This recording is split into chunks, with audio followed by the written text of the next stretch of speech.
She swore she'd ruin our wedding. Showed up in a white gown to steal the spotlight. My husband threw her out in front of everyone. The whole family chose our side. If you had told me 6 months ago that my biggest wedding stressor would be my fiancé's mother, I would have laughed and said, "Patty? Nah, she's just a little intense. She'll get over it." I was so wrong. Like, next level wrong. This woman turned what should have been the happiest time of our lives into a chaotic soap opera. And honestly, she only has herself to blame for how it ended. Let me back up a bit. My fiancé Jake and I had been dating for 4 years when he proposed. It was a perfect, quiet proposal. Just the two of us in the botanical gardens, under this massive old oak tree we used to picnic under in college. I ugly cried, said yes about 17 times, and we celebrated by grabbing tacos at this little food truck we loved. Super simple, super us. Later that night, we posted a photo to Instagram, just a cute snap of us holding hands with the ring visible. Within minutes, my phone started blowing up, not with congratulations, but with Patty drama. Jake's mom commented, "Wow, finding out on social media. Good to know where we stand." Yikes. Jake called her right after he saw it, trying to smooth things over. He explained that we were planning to tell everyone in person that weekend at a family brunch. She huffed and puffed but eventually said, "Fine, fine, congratulations." It felt like she accepted it. But, spoiler alert, Patty doesn't forgive. And she definitely doesn't forget. Fast forward a few weeks. Jake and I started planning a small engagement party. Nothing crazy.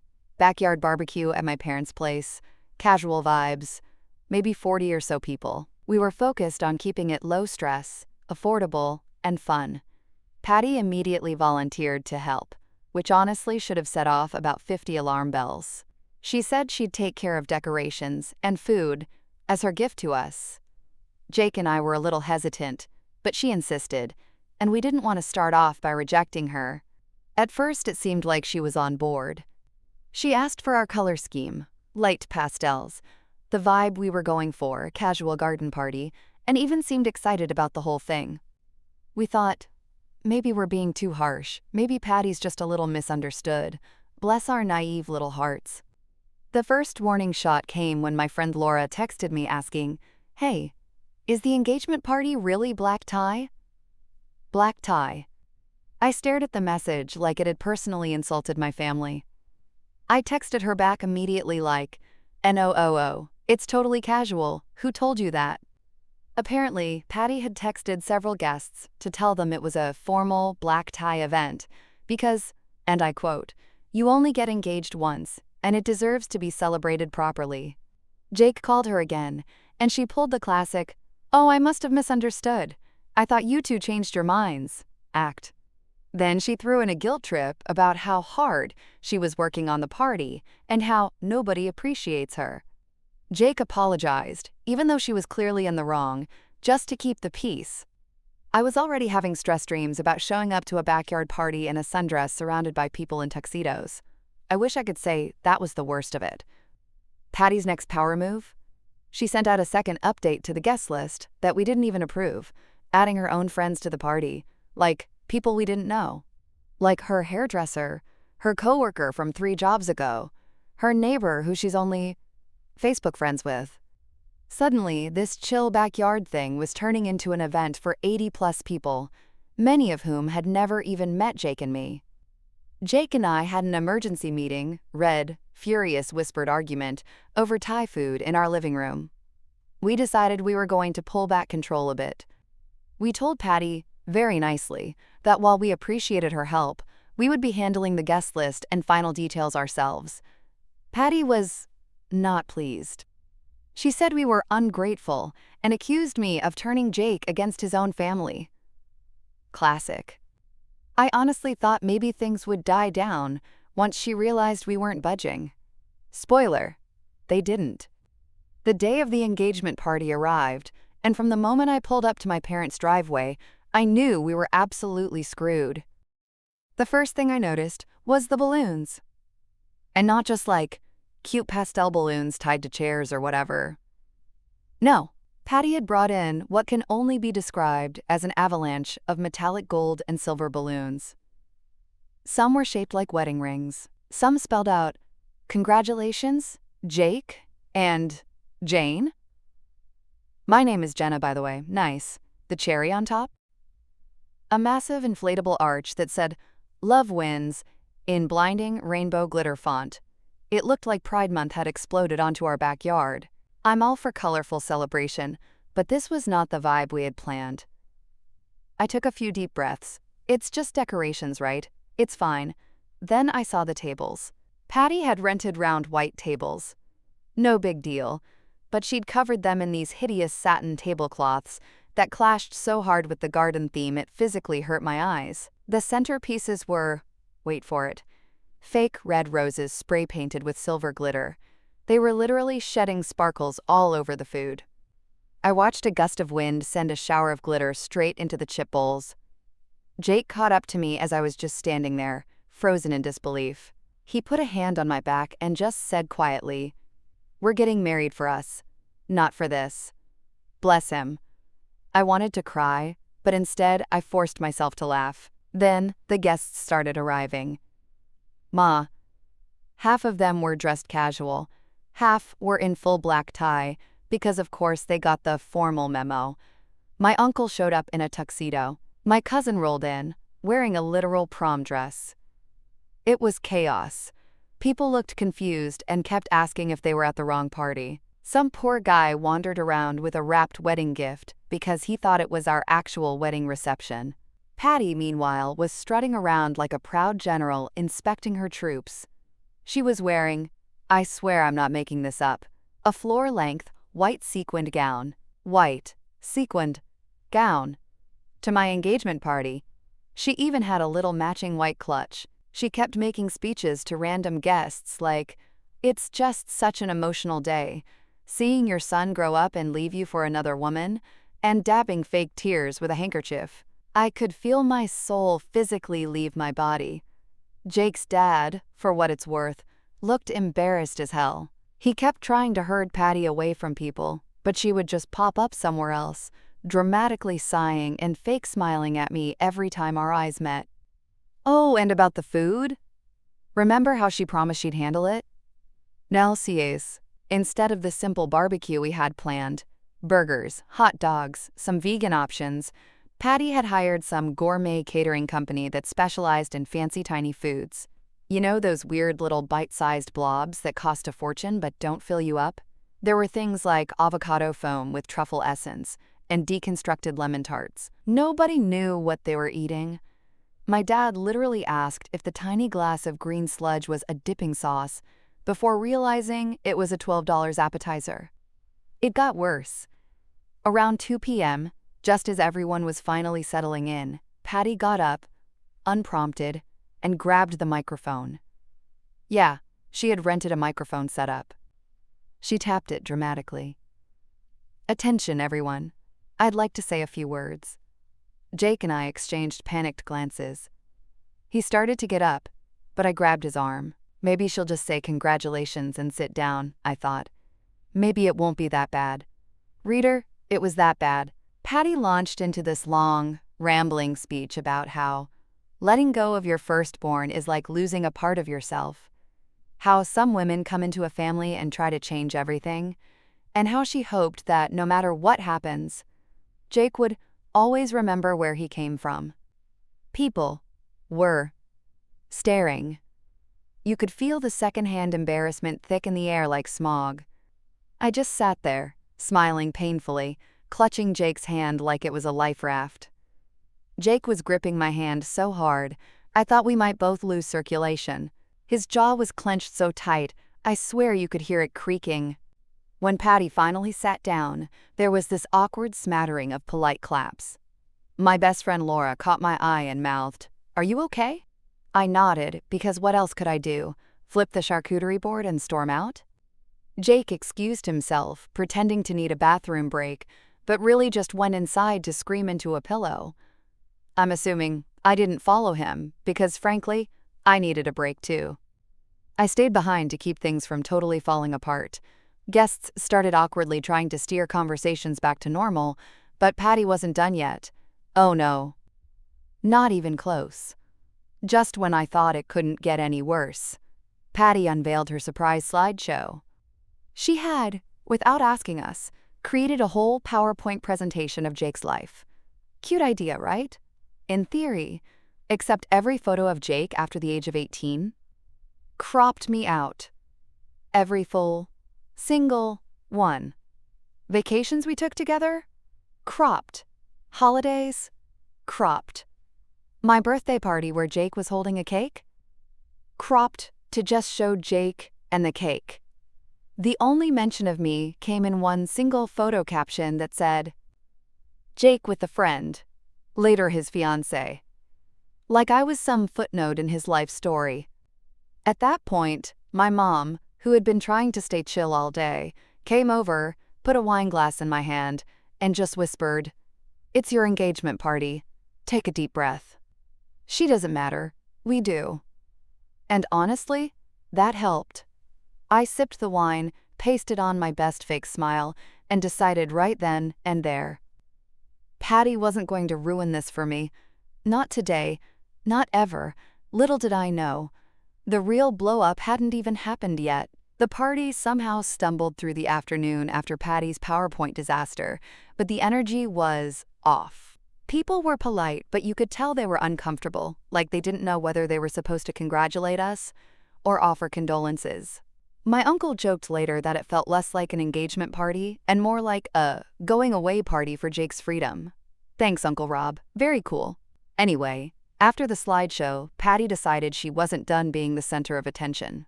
She started cornering people individually, and I could hear little snippets floating over the lawn. Stuff like, well, I hope she doesn't keep him too busy to call his mother, and, some girls just rush into marriage without thinking about family obligations. Subtle, right? Practically whispered it into people's wine glasses.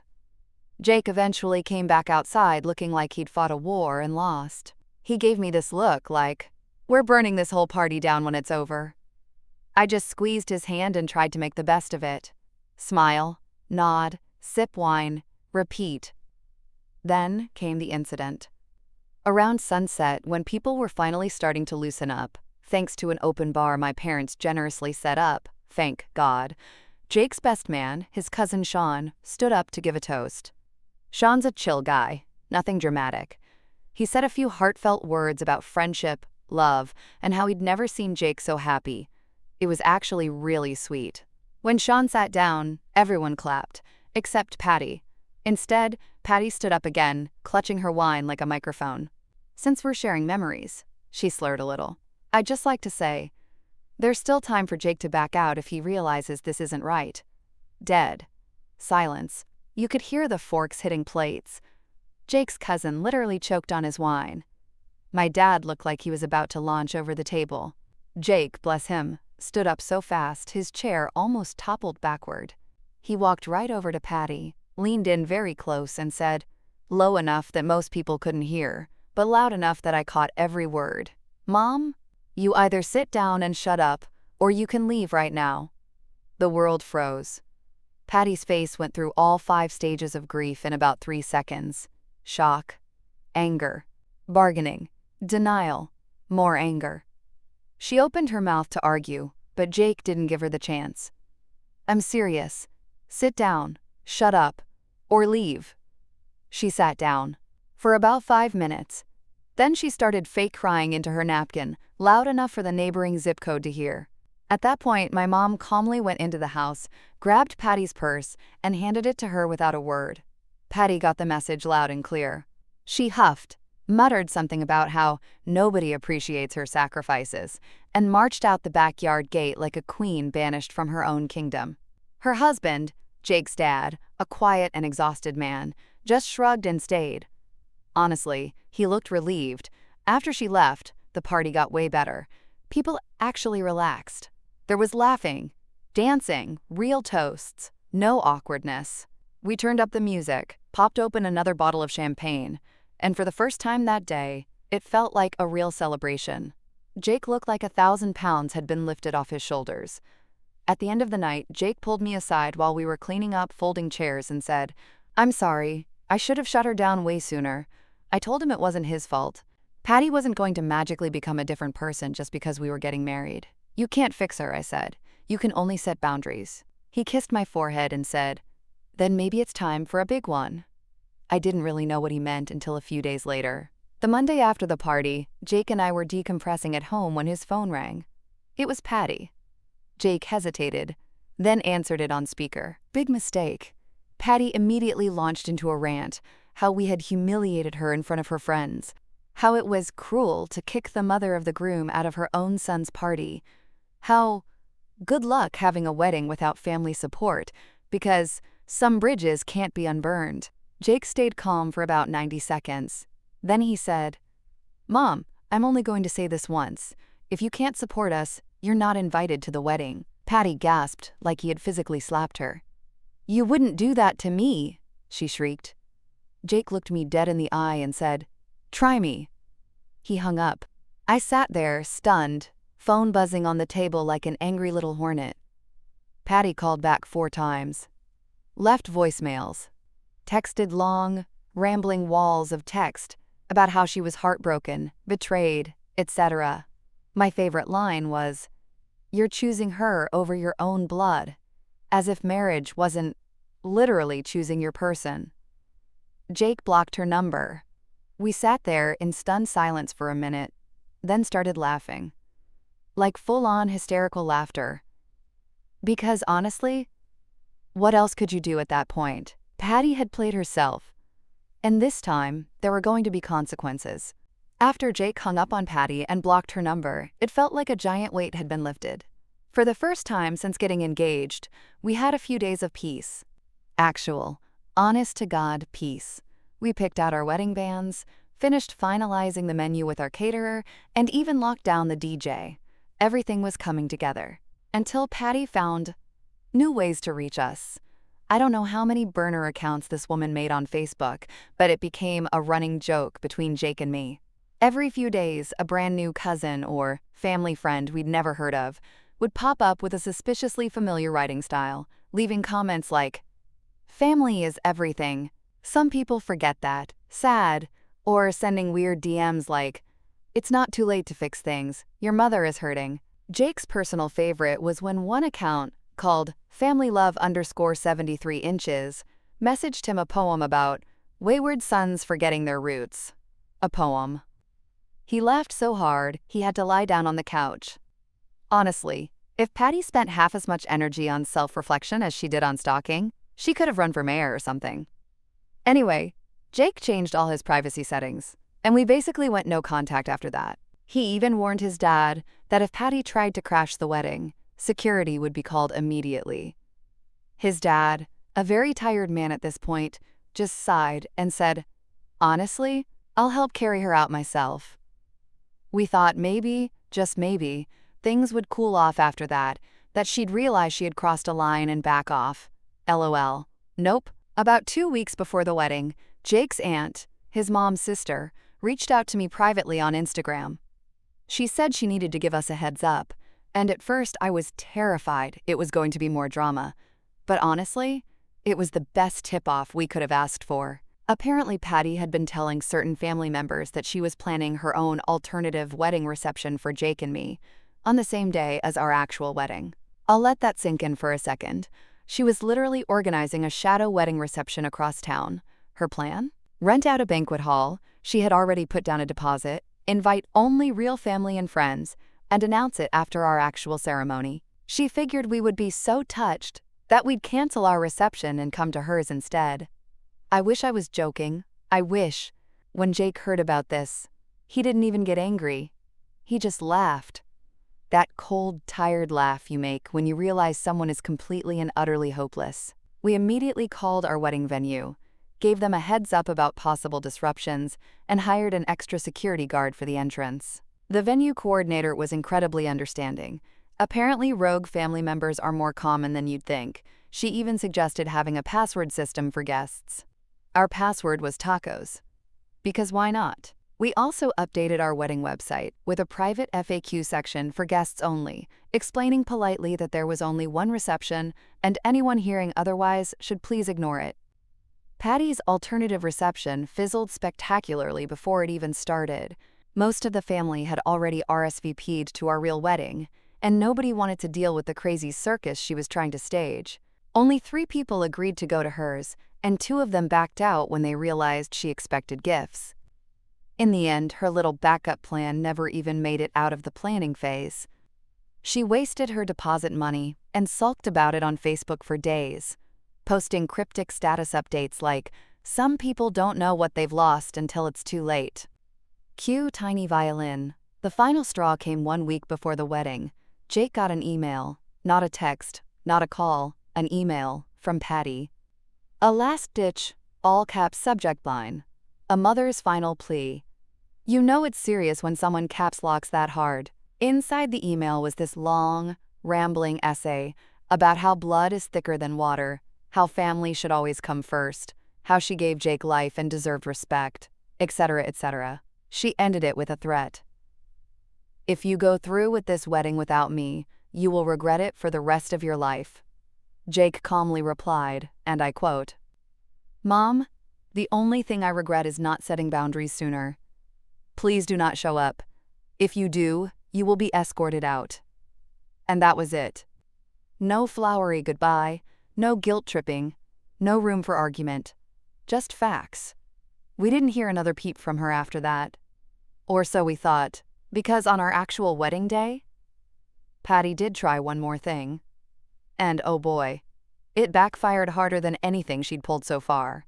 The morning of our wedding was perfect. The sun was shining, the air was crisp, the florist had set up the most gorgeous arrangements I'd ever seen, and Jake looked like he could barely contain his excitement. For the first time in months, I felt completely at peace. I wasn't even thinking about Patty. At that point, she was just background noise, an old problem we had left behind. We were halfway through taking our first look photos when our wedding coordinator, Claire, jogged up to us looking serious. She pulled Jake aside and whispered something. I watched the blood drain from his face. He turned to me and said very calmly, "Patty's at the gate." Apparently, she showed up wearing, and I'm not exaggerating, a white lace dress and a giant feathered hat, like she was starring in some community theater production of My Fair Lady. And she had a +1, her new boyfriend of 3 weeks, who looked just as stunned and confused as everyone else. She was standing at the front gate arguing with the security guard, who had already radioed Claire for backup. Jake just sighed, took my hand and said, "Let's go handle it."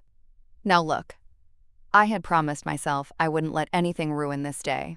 I wasn't about to have a screaming match in my wedding dress. I was going to be calm, collected, and classy. But the moment I laid eyes on her ridiculous white outfit, the rage bubble started to rise anyway.